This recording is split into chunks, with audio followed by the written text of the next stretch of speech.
नमस्कार। आज देश की तमाम फटाफट खबरों में आपका स्वागत है। टीम इंडिया के कप्तान विराट कोहली और बॉलीवुड अनुष्का शर्मा के घर नन्ही परी का जन्म हुआ है। अनुष्का शर्मा ने हेल्दी बेबी को जन्म दिया है। विराट कोहली पापा बन गए हैं। अनुष्का और विराट की बेटी का जन्म मुंबई के बीच ग्रैंडी अस्पताल में आज दोपहर को हुआ। विराट ने सोशल मीडिया के जरिए यह खुशखबरी दी है। देश में 16 जनवरी से दुनिया के सबसे बड़े कोरोना वैक्सीनेशन अभियान शुरू होगा। राज्यों के मुख्यमंत्रियों से वर्चुअल मीटिंग करते हुए पीएम नरेंद्र मोदी ने कहा कि हमें पब्लिक अवेयरनेस करनी है। पहले चरण में 3 करोड़ लोगों को कोरोना वैक्सीन लगाई जाएगी। पीएम मोदी ने कहा कि फ्रंटलाइन वर्कर्स के लिए वैक्सीन का खर्चा केंद्र उठाएगा। भारत ने बहुत ही शानदार पारी खेलते हुए भारत के ऑस्ट्रेलिया के साथ मैच को ड्रॉ करवाकर इतिहास रच दिया है।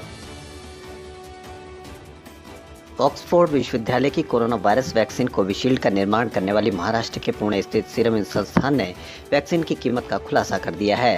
संस्थान ने सोमवार को बताया कि कोविशील्ड की कीमत 200 रुपये प्रति खुराक होगी। संस्थान को भारत सरकार की ओर से वैक्सीन खरीद का ऑर्डर भी मिल गया है।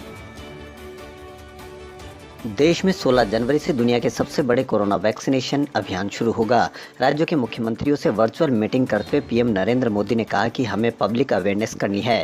पहले चरण में 3 करोड़ लोगों को कोरोना वैक्सीन लगाई जाएगी।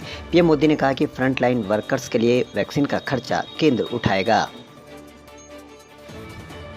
चौतरफा तेजी के चलते आज सप्ताह के पहले कारोबारी दिन यानी सोमवार को शेयर बाजार हरे निशान पर बंद हुआ।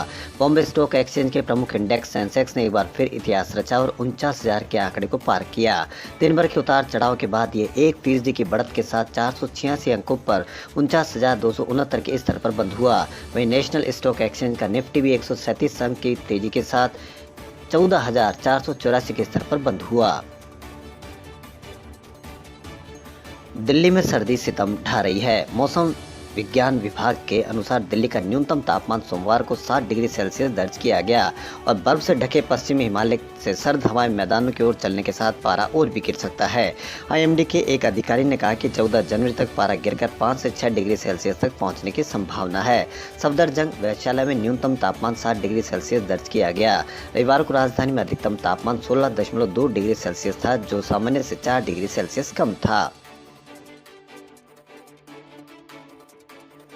कांग्रेस ने कृषि कानूनों को लेकर चल रही बातचीत पर उच्चतम न्यायालय की ओर से निराशा जताए जाने के बाद सोमवार को कहा कि तीनों को कानून रद्द करने की जरूरत है। पार्टी के मुख्य प्रवक्ता रणदीप सुरजेवाला ने ट्वीट किया, उच्चतम न्यायालय राजनीतिक मुद्दों का निर्णय करता है। राजनीतिक बेईमानी से खेती को पूंजीपतियों के दरवाजे पर बेचने की साजिश कर नहीं। दिल्ली एनसीआर में वायु प्रदूषण के मामले में केंद्र सरकार को कहा कि पराली जलाने से रोकने को लेकर आगे के लिए कोई ठोस योजना के साथ हलफनामा दायर करे। दरअसल याचिकाकर्ता के वकील विकास सिंह ने कहा कि सरकार के हलफनामे में आगे के साल की योजना को लेकर कोई प्लान नहीं है। दिल्ली और एनसीआर में वायु प्रदूषण को लेकर पराली जलाने के खिलाफ दाखिल याचिका पर सुप्रीम कोर्ट सुनवाई कर रहा है। दिल्ली में वायु प्रदूषण को लेकर केंद्र ने सुप्रीम कोर्ट में हलफनामा दाखिल किया है।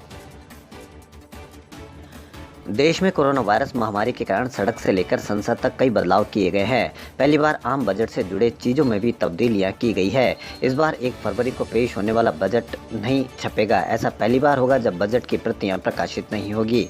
बजट के सारे कागज की सॉफ्ट कॉपी मौजूद रहेगी। कोविड-19 महामारी के चलते फैसला लिया गया है।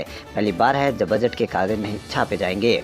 खबरों फिलहाल इतना ही। यदि आपको हमारा चैनल पसंद आए तो लाइक, सब्सक्राइब और शेयर अवश्य करें। धन्यवाद।